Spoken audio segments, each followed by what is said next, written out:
Notice this, that every time you come for an event, there's a standing ovation like this. It's you are referred to very often as a legend. How does that feel? That's a priceless feeling in itself, isn't it? Well, it feels very old to start off because to be called a legend, first of all, I don't believe I'm a legend, but to be called a legend, which means you have spent a lot of time on the field. On the field, depending on whichever stream you come from, whether you are from Bollywood, whether you're from cricket or any other sport, or business, banking, any sector. There's a survey where the results revealed that you are the second most admired man in India. Taaliyan ho jaye. That is a big deal. Second to whom? Second to our Prime Minister. Well, I think I can stand in election now. I think if I ever want to get into politics, I'll have to really study a lot, do a lot of changes, and then maybe I'll be able to adapt. But it's a big thing to be admired by so many people, and thanks to cricket. If I was not playing cricket, I don't think there'll be so many people who would be admiring me. And a lot of times people say, "Oh, you are very lucky." I love when people say that, and I just tell them, it's not like I am lucky. It's just that the number of people I meet and the connect that I have with the people, they are the ones who pray for me. And that's why I'm so lucky. It's not like, I was born lucky, but over the years it has happened that, whenever there's a 50-50 scenario, more often than not, it turns in the favor of us, whether it's me as an individual or as a team. So, being lucky is important, but at the same time, I think the admiration and it's something, you feel a lot more satisfied looking at, the kind of ovation you get wherever you go and the kind of love and affection that people show towards you. We'll talk about luck in just a minute, but I'm going to make a prediction here. It is going to happen. I see it. MS Dhoni, Prime Minister of the country, couple of years from now, that is a possibility. I really believe. And then when this happens, you said Mandira Bedi predicted it, okay? Sitting on stage talking to Dhoni. But I think that's more pressure than, trying to win a World Cup. You don't take pressure. Imagine especially with the banking sector and everyone, the GDP is going down, the financial deficit is happening, export, import, all that thing. We are a big country.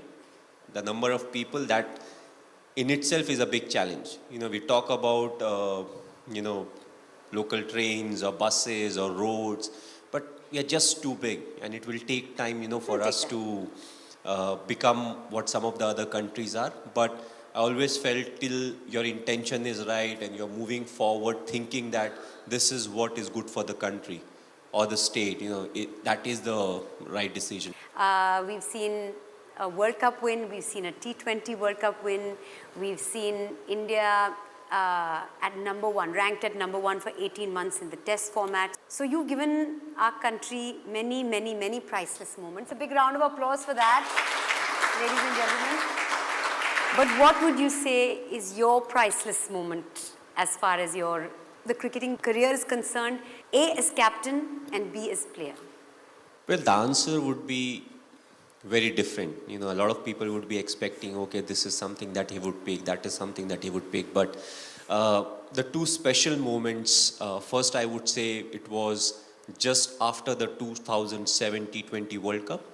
We landed in Mumbai. So for a lot of us, we were part of the team that went to England.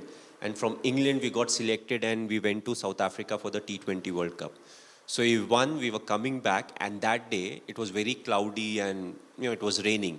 So we started our descent, we were about to land, and I look outside, I'm like, you know what, it's raining, there would be nobody to receive us. We shall book all our flights and we'll go back to our respective cities because we have been out for so long. So we land, and even before immigration, there were like loads of people to receive us. And I still remember, we were in a double-decker bus. It was an open-top bus. No one can forget that experience. Raining, cloudy. Yes, and it took us literally 5 hours from the airport to the Wankhede Stadium. We all got wet. We were in the bus. We dried up somehow. We again got wet because in between again it was raining. So it happened like twice or thrice. And then the most memorable moment came. So what is called the Queen's necklace? We are right in the center. There are people all around. There are cars parked all around. There are people on the street. You look ahead, there are thousands of people. You look behind, there's thousands of people. And everybody had a smile on their face. None of them were sitting in the car. All of them were outside.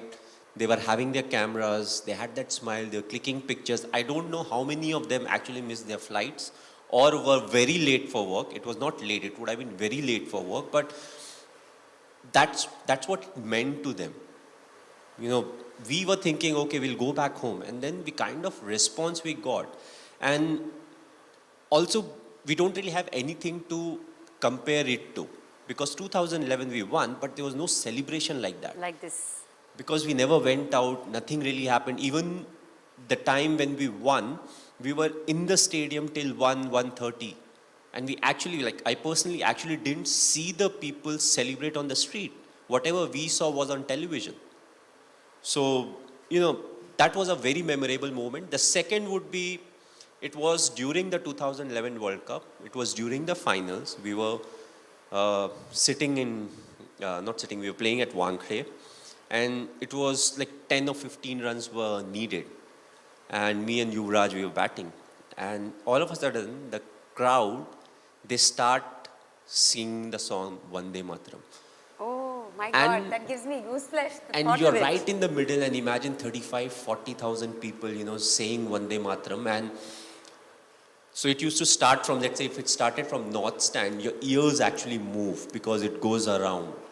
So that would be my second most memorable moment, or one or two, you know, I can't really stack it saying this was the preferred moment, but it was something that was very, very special.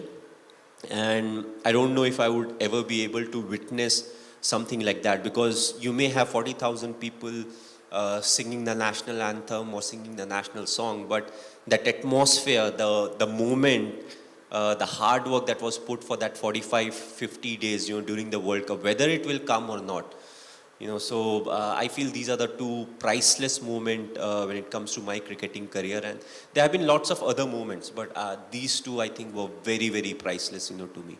What advice would you give a youngster today who's getting into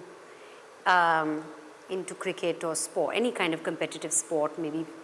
The youngsters today, the only piece of advice I would give them, which was very relevant when I made my debut or people in the 80s played, cricket is the core.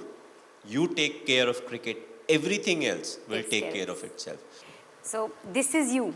Your social media, I follow you on Instagram, has got lots of videos and lots of images of your beautiful little daughter.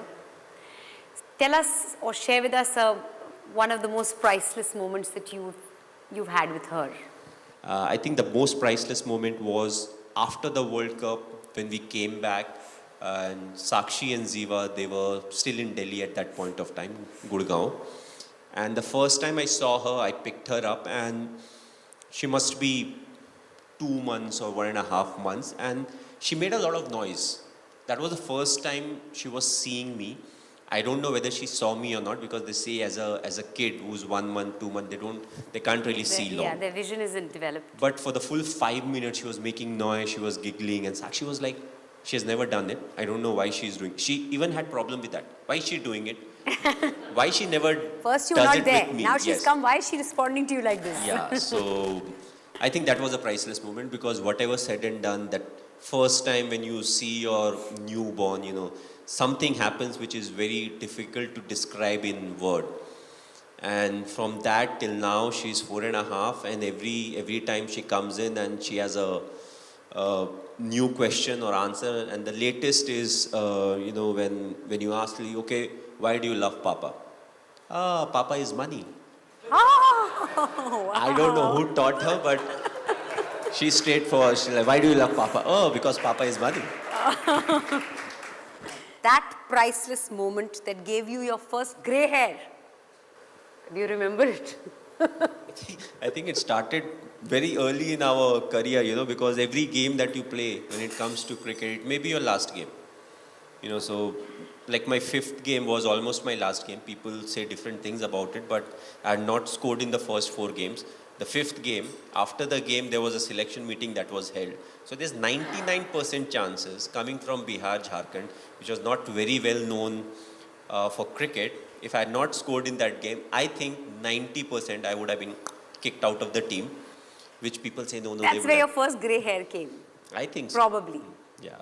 I think it's a good thing to have or get grey hair because it shows that you think about certain things in life. You do get stressed about things in life. But the amount of grey hair and beard that I've got, I think if I don't color my hair, I'll be like Amitabh Bachchan. That's how grey I am, So, Really? yes, at 39. See, that's one secret that he's just shared with us. No, See, this I have but shared with a lot of people. you have. Big round of applause. MS Dhoni, always straight from the heart.